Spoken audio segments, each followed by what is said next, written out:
My name is Sherry. I'm the owner of GreatDayHealthAndFitness.com.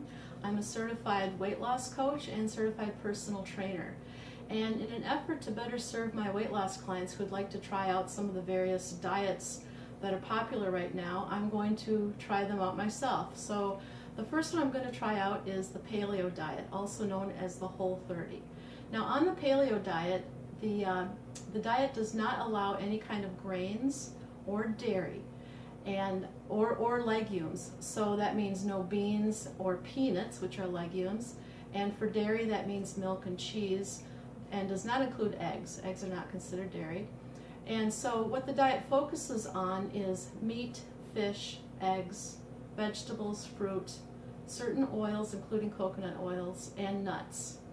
Again, nuts does not include peanuts in this context. So first thing you got to do is do some grocery shopping and maybe throw some things out of the refrigerator. Take the bread, the bagels, and things like that, throw them in the freezer. They'll keep for a month while you're on this diet. So the first thing we're going to start out talking about is meat. And I really love bratwurst. So I buy turkey bratwurst or regular bratwurst. And I'll take the bratwurst and I'll slice it the long way and then slice it in half. And then fry the bratwurst face down in a non-stick pan. Then to flavor the bratwurst, you can use sauerkraut, but my favorite is kimchi. Kimchi tastes like a cross between salsa and sauerkraut. It's really tasty and way better than I ever expected. I'd always heard bad things about kimchi. Anyways, so our next thing is turkey tenderloin. So I bought a turkey tenderloin and I sprinkled some thyme, garlic powder, and onion powder in the corningware dish, put the tenderloin in, and then I'm going to sprinkle a little more garlic, onion powder, and thyme on top of it. I'll cover it and put it in the oven for 1 hour at 350 degrees. Check it after about 30 minutes to see if you want to flip it over. The turkey will generate its own juices, so you don't need to add water, but towards the end of an hour, check it and see if you do need to add water. You don't want it getting dried out.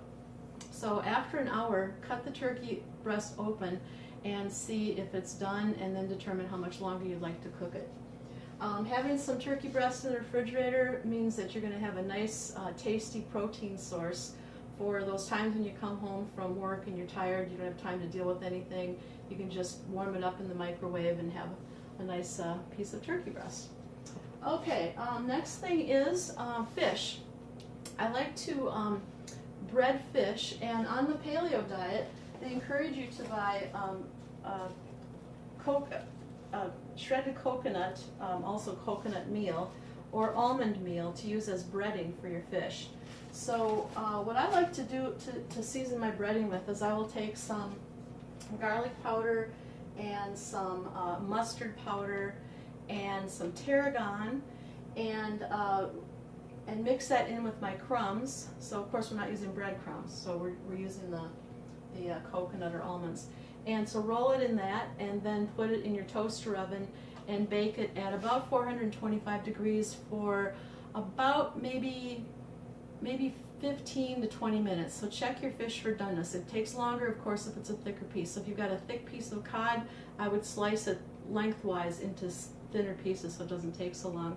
This recipe works great not only with cod, but also with tilapia and salmon.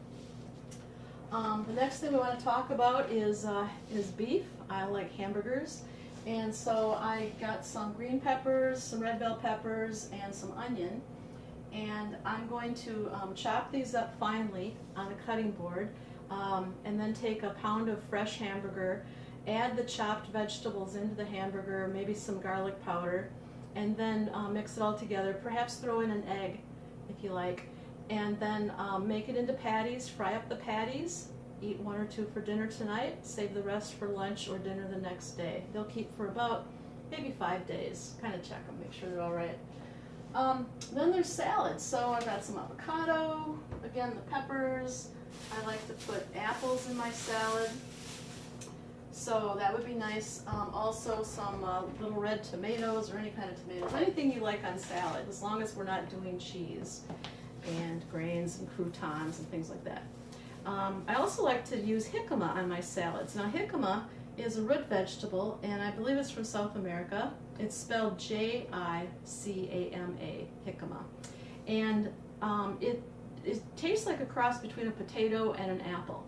So you peel the skin off of it, you slice it into little matchstick slices or grate it, put it on your salad. It's very tasty. Let's see, what do we have next? Okay, so let's talk about snacks. So on the paleo diet, you're allowed fruit. You're also allowed dried fruit. So I've got some dried apple pieces. Nuts are great. So we've got some pecans, some walnuts. Here's some dried apricots. Pistachios are a nice little treat. And also for a snack in a pinch, where I just don't have time for anything and I'm starving to death, maybe on my way home from someplace when I just can't wait to get home. I get the Larabars. So Larabars are nice because they are made with all natural ingredients, and the sweetening is just dates. So there's no added sugar. And I get the coconut cream pie. Those are pretty good. So anyways, I think that's about it. Oh, almond butter. That's a nice little treat. You might want to dip some vegetables into the almond butter for flavor. And I think that just about wraps it up. So thank you for joining me, and please check out my website, greatdayhealthandfitness.com. Shoot me an email. Let me know what you think of this video. Thank you.